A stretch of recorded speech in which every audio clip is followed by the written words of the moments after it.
Saludamos al sociólogo Daniel Pontón. Él es docente de la Escuela de Seguridad del IAE. Sociólogo Pontón, Ecuador termina un año realmente difícil, el 2025.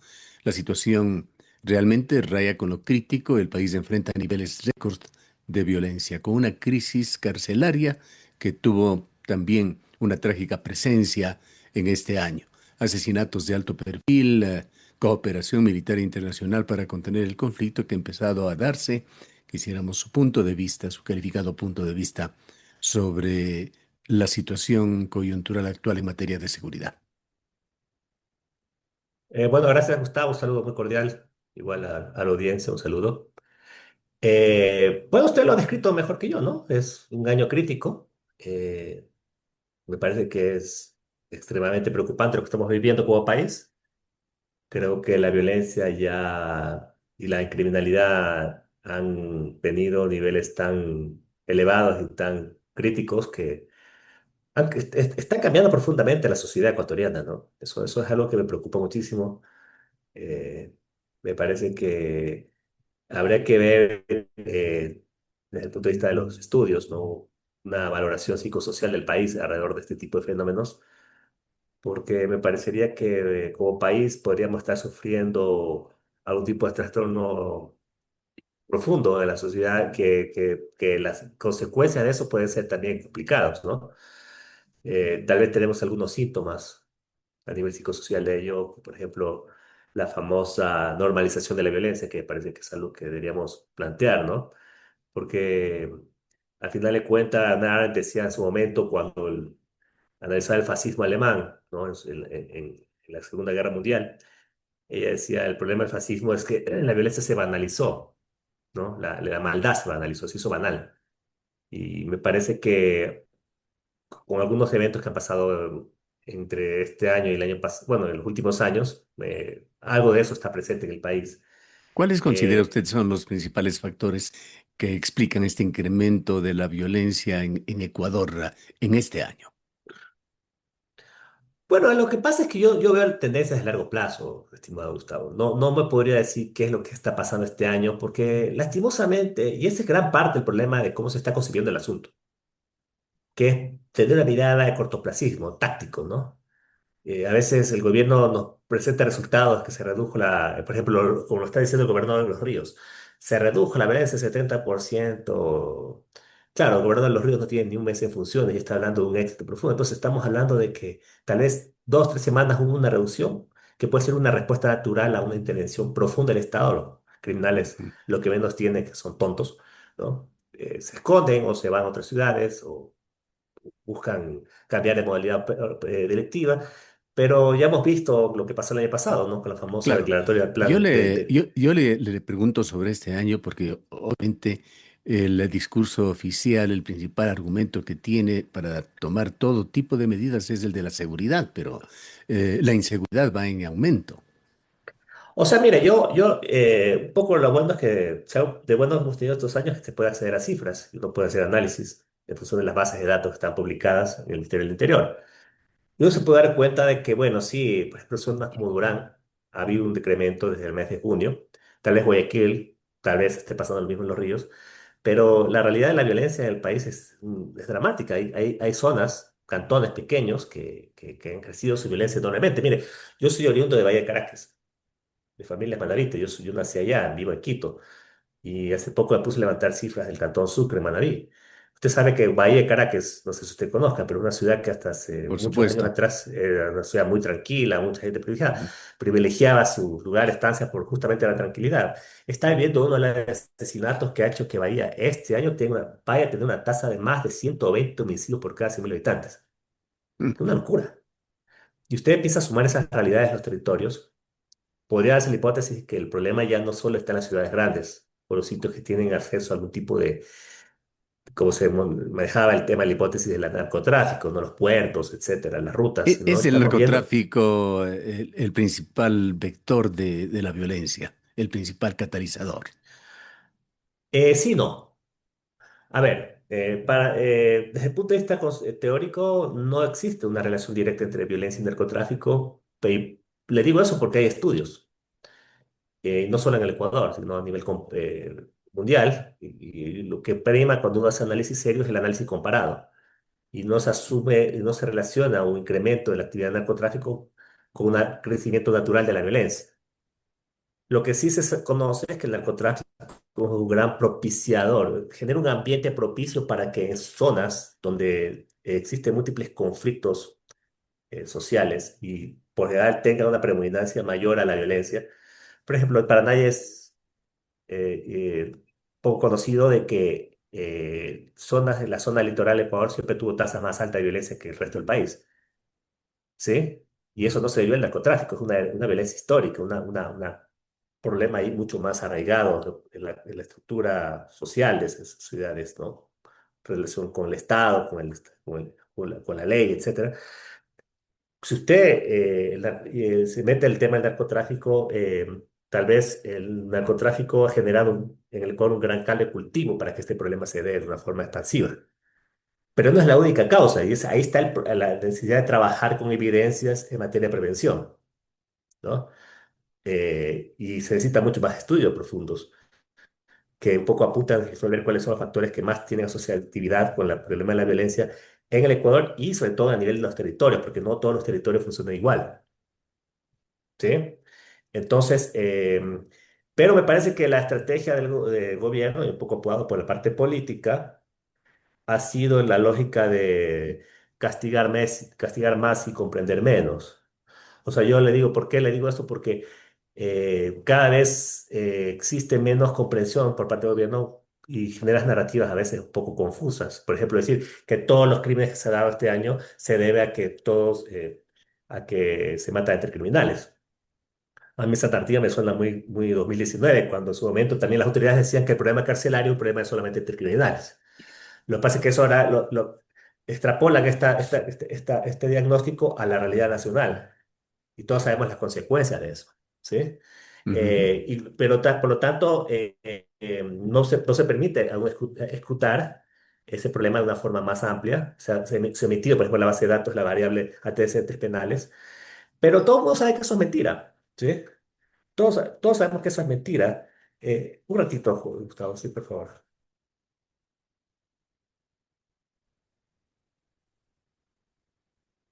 Bueno, le decía que el asunto es que estamos ante la ausencia de una política basada en evidencia, ¿no?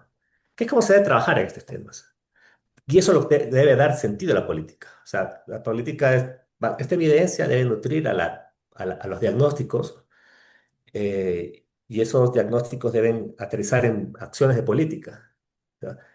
Básicamente, no solamente desde el ámbito punitivo, yo sí creo que Ecuador necesita tener una base punitiva sólida, de un buen funcionamiento de la justicia, pero no solamente por ahí, también hay que darle ujú, o atender el fenómeno de otra forma, también en el ámbito de lo preventivo.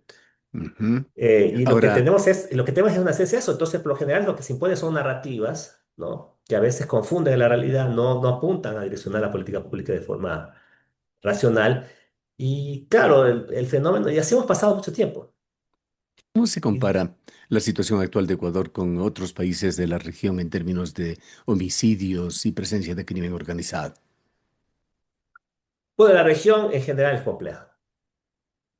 Tal vez, si miramos al norte, tenemos experiencia centroamericana. La colombiana hay que separar, porque la colombiana, si bien es cierto, tiene cosas pues similares, narcotráfico, eh, crimen organizado, pero Colombia también se atravesó el fenómeno de la violencia con el fenómeno del conflicto armado, ¿no? La guerrilla y los paramilitares, los grupos armados irregulares. Entonces, Colombia vivió un fenómeno político y un fenómeno criminal al mismo tiempo. Y eso ha hecho que Colombia tenga un caso sui generis. Pero tenemos realidades como la centroamericana. El caso más patético ha sido El Salvador, que queremos emular la experiencia de Bukele. Honduras, Guatemala. Actualmente está haciendo Costa Rica, azotado con una de la violencia. Siendo un país pacífico, tiene una tasa de cerca de 16 por casi 1000. El año 2024 cerraba así, lo cual es inédito también para ellos. Eh, y las islas del Caribe también que son complejas, algunas son bastante, inclusive muchas de ellas tienen tasas superiores a la de Ecuador, ¿no? El problema es que esas comparativamente tal vez sirva para analizar, por ejemplo, datos fríos, las famosas curvas de homicidios, por ejemplo, en el caso de Salvador y Honduras y Guatemala, se puede ver que en los últimos años ha venido con curvas decrecientes de homicidios, tal vez Salvador con un grado más. Pero la fase expansiva de la pandemia duró muchos años, duró cerca de una década, tal vez más. Y si uno se hace una analogía al caso del Ecuador, uno esperaría que en los próximos años este fenómeno vaya a durar algún tiempo más, ¿no? Háblenos, por favor, de esa debilidad institucional que está evidenciándose una vez más en Ecuador, el de la justicia, jueces amenazados, un consejo de la judicatura que no funciona correctamente, que deja sospechas sobre una infiltración de las peligrosas bandas del narcotráfico. Sí, o sea, usted lo dice, ¿no? Hay una debilidad. Yo creo que el sector justicia es un factor más grave, crítico. Yo creo que el Ecuador debió haber emprendido hace mucho tiempo una emergencia sobre el sistema penitenciario y sobre el sistema de justicia, básicamente. Yo no creo que el problema solamente esté en la policía, no quiere decir en los militares, porque no quiere decir que no tengan problemas, pero son los que ponen la cara al asunto. Por ejemplo, en el caso de la justicia, ¿por qué no se ha trabajado ya mucho tiempo atrás con un sistema de protección del trabajo de los jueces? Se anunció como muy operativo estos jueces anticorrupción, ¿no? Contra el crimen organizado, perdón. Pero al final, si usted no, a esa gente no les da protección y no se hace un tipo de mecanismo excepcional para proteger el trabajo de este tipo de actores de la justicia, pues el trabajo se queda diluido, se queda Y menoscabado en su. estas debilidades institucionales a lo que hay que sumar, es decir, más allá de la justicia, la crisis de la policía, la crisis del sistema penitenciario, están agravando esta crisis general de seguridad. Claro, porque al final el crimen conoce que infiltrarse en el Estado es donde tienen control del problema, ¿no? Y ahí tienes un doble asunto, porque el tema de la inseguridad en general, gran parte del factor de inseguridad se debe a una poca credibilidad que la gente tenga sobre el Estado. Es por eso que la gente a veces recurre a mano propia. Y eso también abonda el ciclo de la violencia. Y el problema, y el no tener esta claridad, es que a veces enfrentamos el problema con el Estado, pero el Estado muchas veces está coludido. Entonces, el instrumento que se tiene social para trabajar frente a esto, que es la acción contundente del Estado, con un Estado coludido, a veces la intervención del Estado puede ser el producto del problema. Entonces, estamos en un juego de medio decadente, medio de círculo vicioso, que no nos permite tener una luz o tener una esperanza de una salida frente al problema, porque claramente se colude. Por eso es que es tan peligroso estas afirmaciones de Estado fallido o de narcoestado, ¿sí? Porque en la mente de las personas lo que tendemos es que ya no como confiar en absolutamente nadie. Y el Estado es lo mismo que el crimen organizado. Y frente a ello, un Estado no puede. Yo creo que el problema que tenemos actualmente es que el Estado está careciendo enormemente, sobre todo en las partes más preponderantes, que es el sistema de justicia, con una crisis de legitimidad muy profunda, muy, muy profunda. Y eso en una democracia es gravísimo porque ¿Tiene da usted, salidas a estas lógicas autoritarias, populistas, de mano dura, y a salidas como las que vivimos con los chicos de las Malvinas, mm, mm, ¿sí? sí, tiene usted claridad sobre qué están haciendo los norteamericanos hoy mismo en Ecuador? No tengo claridad, o sea, claridad en el sentido de qué está haciendo exactamente, no, porque obviamente eso se me maneja siempre bajo reservas, ¿no? Pero obviamente se anticipó en la consulta popular que claramente necesitaba una base militar para que esta cooperación se dé, porque ya había una senda de acuerdos confirmados previamente en la época de Guillermo Lazo, que le permitían a la cooperación, sobre todo estadounidense, militar, en este caso muy puntual, tener labores de apoyo y colaboración. Me resulta bastante complejo y creer que los militares estadounidenses que estén en el Ecuador vayan a operar en el territorio ecuatoriano. Eso por lo general no se ha visto. Ellos lo que hacen son siempre las asistencias técnicas, capacitación, hacen labores de inteligencia y Diagnósticos. tecnológico, diagnóstico, pero operar, patrullar calles, eso sí es otro tema, ¿sí? Yo no creo que eso se vaya a dar. Tampoco creo que a las mismas fuerzas del orden del Ecuador les guste mucho la idea. Pero obviamente vamos a estar condicionados a un control más estricto de Estados Unidos para mitigar esta problemática, sobre todo lo que tiene que ver con narcotráfico, que realmente es lo que les interesa a ellos, ¿no? Tiene Ecuador una serie de atributos que lo hacen atractivo y lo han convertido en una especie de corredor del narcotráfico. Entre ellas está el tema de la dolarización, la ubicación geográfica de Ecuador. Sí, pero esos son factores permanentes. La geografía la tenemos desde nuestro nacimiento como país. El dólar de unos 20 años. ¿Qué cambió? ¿Qué cambió? Básicamente es el problema de la debilidad estatal. ¿Sí? El debilitamiento estatal creo que ha sido, tal vez, no sé si planificado, pero sí una acción bastante funcional a los intereses del crimen. Y claro, eso creo que yo que es lo que marca la diferencia, ¿no? La diferencia en el sentido que básicamente el problema del narcotráfico en Ecuador es que es costosamente, es barato sacar droga por el país. O sea, es más fácil, es más barato, es más eficiente para fines económicos de los crímenes organizados. Por lo tanto, en medida que esos intereses se mantengan así, pues es donde un poco está la estrategia del crimen, ¿no? Por eso Ujú, es que ellos un poco evitan que la capacidad de fortalecimiento del Estado. El problema es que hay un Estado que le sigue el hilo. Por eso es que preocupa mucho por la denuncia que tuvimos con el Consejo de la Judicatura el día de ayer, ¿no? De que un juez se ha visto amenazado por el crimen y que esos intereses estén muy coludidos con el que maneja la judicatura. Entonces eso es gravísimo, porque si que estamos en esas, pues ya no hay, yo le digo, ujú. en términos coloquiales, mejor apaguemos la luz y vámonos, Usted cerremos la puerta, ¿no? señalaba sobre esos riesgos de que se banalice la violencia, no se le dé la importancia que se debe o que nos acostumbremos a vivir en esta situación tan crítica. Más allá de esto que es muy importante, ¿cómo está afectando la violencia a la vida cotidiana de los ciudadanos y a la economía local en ciudades y pueblos? A ver, no sé, ¿me puede repetir un poco la pregunta? Porque un poco me entró un mensaje que no le puedo. ¿Me puede repetir? Sí, que le decía que más allá de estos riesgos que usted señala en cuanto a que se banalice la violencia, nos acostumbremos a este clima en el Ecuador, ¿qué otros efectos está trayendo la violencia cotidiana a los ciudadanos en su vida del día a día, en la economía local? Terrible, pues, la fragmentación, ¿no? Los mercados de la violencia, yo le digo, ¿no? Actualmente cualquier persona se recibe conflictos sociales con violencia en zonas del país, lo que vimos en el asesinato de un futbolista, a pesar que todavía no hay investigaciones profundas sobre eso, pero todos sabemos que ya el crimen está ya entrando en otros círculos de la sociedad, ¿no? Ya tenemos también la política, la fragmentación social, ¿no? La pérdida cómo es de actividad económica, las famosas vacunas, ¿no? La aceptación de las vacunas por parte de la población para poder sobrevivir. O sea, ya no solamente es la extorsión, sino también a veces aceptación por Mm, parte de los grupos profesionales. Los famosos desplazamientos que estamos viviendo en el país, ¿sí? Los valores que hemos incorporado de tolerancia a la violencia, de justificar acciones que son injustificables.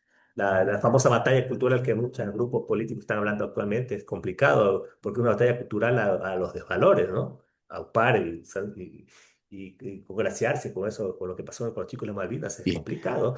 La violación para de los derechos finalizar. humanos, o sea, es la barbarie, ¿no?